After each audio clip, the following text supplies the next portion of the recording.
I am Alya and you're watching my iHeartRadio Ask Anything chat. Thanks to Romeo and Most Requested Live for having me on tonight to talk about my new song, The Pleasure Is Mine. Okay, let's go, folks. The first question comes from Caitlin from Bowling Green. What do your friends call you? My friends call me Alya. Just like that, nothing fancy. However, there is a funny story involved. My full name sounds like Alektina, an old, beautiful Russian name. I was actually named after my grandma. And when I moved to the States, I found it hard for Americans to pronounce it, so I went with a shorter version, Alya. All my friends loved it so much they gave up on any nicknames. By the way, Alya has a meaning and it stands for pure and beautiful, which makes me feel special every time someone calls me. Next question comes from Danny from Rosaville. If you were cremated, that's a sad one. If you were cremated and your ashes were turned into a vinyl record, what song would it play? Danny, Pleasure Is Mine, of course.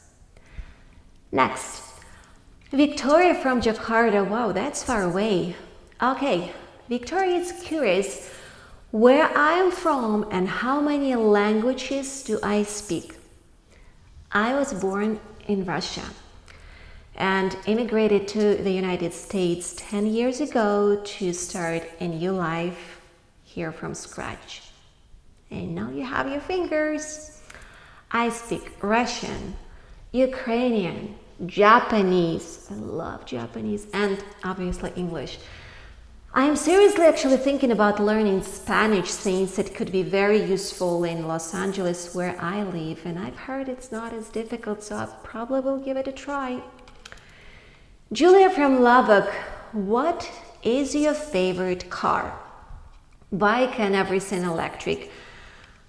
I'm trying to be a good person for the planet, and I understand that this way of living might not work well the same way in different climate zones, and we live here in California in sort of bubble, but in Los Angeles this is the best and I feel good and the car is great.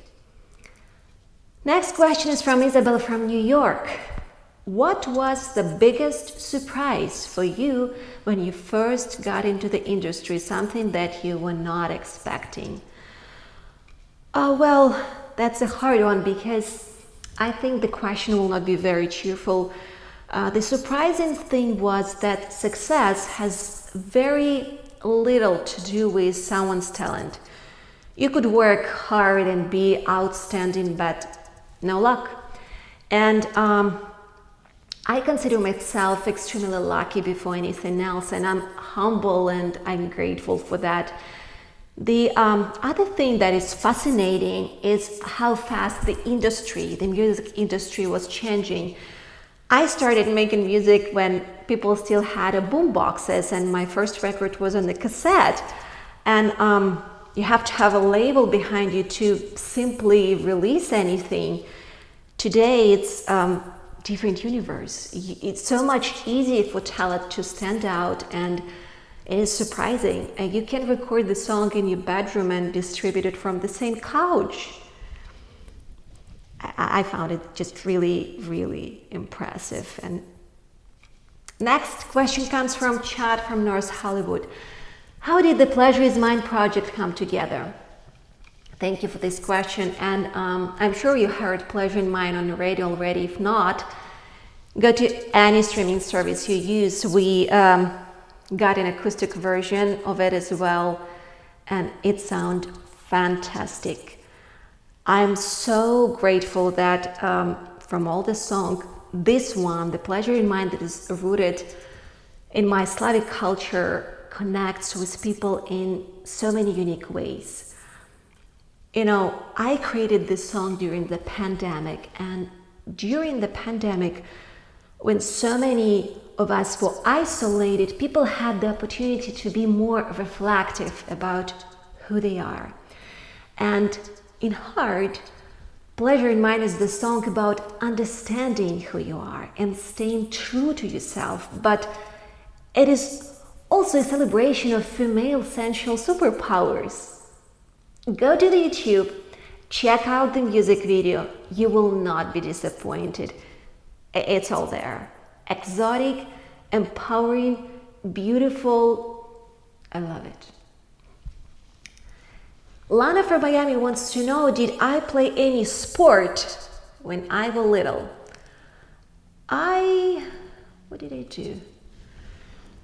I was very into sport gymnastics and was even participating in competitions.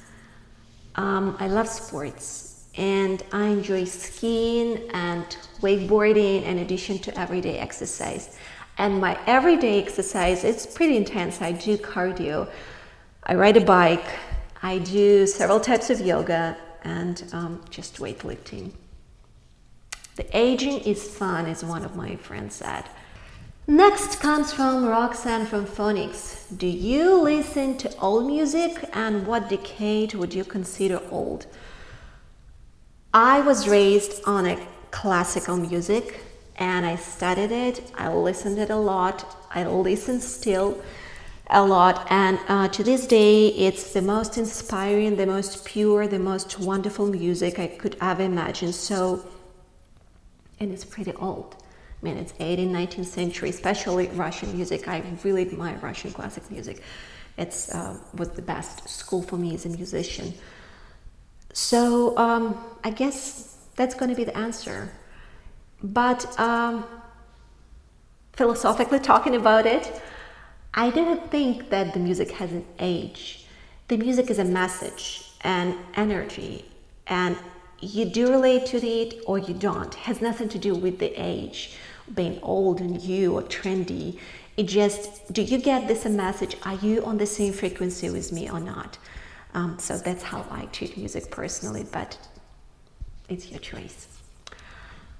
Okay, well, I think we got out of questions here, and thanks again for watching my Ask Anything chat. My new song is called The Pleasure Is Mine, and thanks to Romeo, the most requested live, for having me on tonight to answer a question. Thank you.